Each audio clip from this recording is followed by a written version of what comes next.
السلام علیکم۔ آج کی ویڈیو میں ہم جانیں گے کہ فرشتے کیا ہیں، اسلام میں فرشتوں کی کیا اہمیت ہے اور اسلام فرشتوں کے بارے میں کیا کہتا ہے۔ فرشتے اللہ تعالیٰ کی پیدا کی ہوئی مخلوق ہیں جو اس کے حکم کو پورا کرتے ہیں۔ وہ اللہ کے سب سے قریب ہیں اور اس کی عبادت کرتے ہیں۔ فرشتے اللہ کے پیغام کو لوگوں تک پہنچانے کے لیے ضروری ہیں۔ وہ اللہ کی مرضی کو پورا کرتے ہیں اور لوگوں کو ہدایت دیتے ہیں۔ فرشتے ہر وقت لوگوں کے ساتھ رہتے ہیں اور ان کی ضرورت کو پورا کرتے ہیں۔ ملائکہ یعنی فرشتے اجسام نوری ہیں، یعنی وہ نور سے پیدا کیے گئے ہیں، نہ مرد ہیں نہ عورت۔ فرشتے اللہ تعالیٰ کے ایماندار، عبادت گزار، اطاعت شار اور خدا تعالیٰ کے پورے مطیع و فرما بردار، بڑی عزت و کرامت والے اور اللہ کے مقرب بندے ہیں، معصوم ہیں، اللہ تعالیٰ کی نافرمانی اور گناہ نہیں کرتے۔ وہی کرتے ہیں جو انہیں حکم دیا جاتا ہے، نہ کھاتے ہیں نہ پیتے ہیں۔ خدا تعالیٰ کی عبادت و بندگی ہی ان کی غذا ہے۔ ہر قسم کے صغائر و کبائر سے پاک ہیں۔ خدا تعالیٰ کے حکم کے خلاف کچھ نہیں کرتے، نہ قصدن نہ سخون اور نہ ہی خطان۔ اللہ تعالیٰ نے ان کو یہ طاقت دی ہے کہ جو شکل چاہیں بن جائیں۔ کبھی وہ انسان کی شکل میں ظاہر ہوتے ہیں اور کبھی دوسری شکل میں۔ صورت اور بدن ان کے حق میں ایسا ہے جیسا ہمارے لیے ہمارا لباس۔ ہاں، قرآن کریم سے ثابت ہوتا ہے کہ ان کے بازو ہیں۔ ملائکہ کو اللہ تعالیٰ نے بڑی قوت عطا فرمائی ہے۔ وہ ایسے کام کرتے ہیں جیسے لاکھوں اور کروڑوں آدمی مل کر بھی انجام نہیں دے سکتے۔ اللہ تعالیٰ کے حکم سے فرشتے مختلف کاموں میں مصروف رہتے ہیں، یا یوں کہہ لے کہ ان کو مختلف خدمتیں سپرد ہیں۔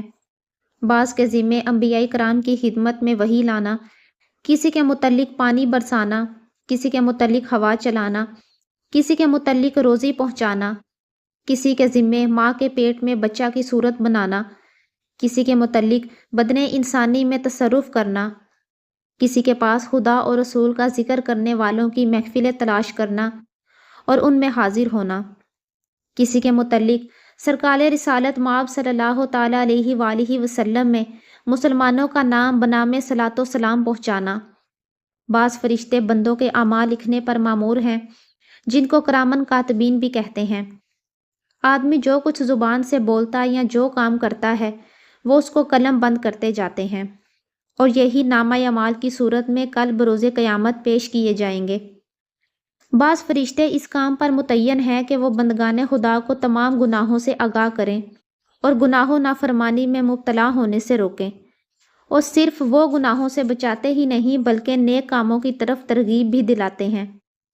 بعض فرشتے قبر میں مردوں سے سوال کرنے پر متعین ہیں۔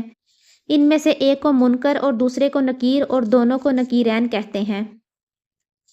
ان کی شکل بڑی ہیبت ناک ہے۔ ان کے علاوہ اور بہت سے کام ہیں جو ملائکہ انجام دیتے ہیں۔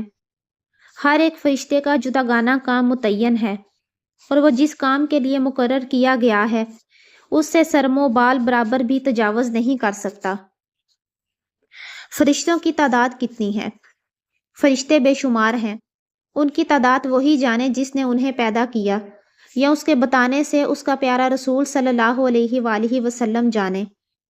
البتہ احادیث کریمہ سے یہ بات روشن ہے کہ ان کی پیدائش روزانہ جاری ہے۔ ہر روز بے شمار فرشتے پیدا ہوتے ہیں۔ اولیاء اللہ فرماتے ہیں کہ نیک کلام، اچھا کلام فرشتہ بن کر آسمان کو بلند ہوتا ہے۔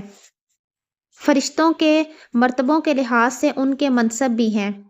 البتہ 4 فرشتے بڑی عظمت والے اور بہت مشہور ہیں، اور یہ سب فرشتوں پر فضیلت رکھتے ہیں۔ پہلے حضرت جبرائیل علیہ السلام کہ ان کے ذمے پیغمبروں کی خدمت میں وحی لانا ہے۔ دوسرے حضرت میکائیل علیہ السلام کہ ان کے ذمے پانی برسانا اور روزی پہنچانا ہے۔ تیسرے حضرت اسرافیل علیہ السلام جو قیامت کو سور پھونکیں گے، اور چوتھے حضرت عزرائیل علیہ السلام جنہیں روح قبض کرنے یعنی لوگوں کی جان نکالنے کی خدمت سپرد کی گئی ہے۔ بے شمار فرشتے ان کی ماتحتی میں کام کرتے ہیں۔ فرشتے ہمیں نظر نہیں آتے، مگر جنہیں اللہ تعالیٰ چاہتا ہے وہ فرشتوں کو دیکھتے ہیں۔ جیسے خدا تعالیٰ کے پیغمبر انہیں دیکھتے اور ان سے کلام بھی فرماتے ہیں۔ البتہ موت کے وقت رحمت کے فرشتے مسلمان کو نظر آ جاتے ہیں۔ کسی فرشتے کے ساتھ ادنیٰ گستاخی کفر ہے۔ جاہل لوگ اپنے کسی دشمن وغیرہ کو دیکھ کر کہہ دیتے ہیں کہ ملک الموت یا عزرائیل آ گیا۔ یہ قریب قریب بہت کلمہ گستاخ ہے۔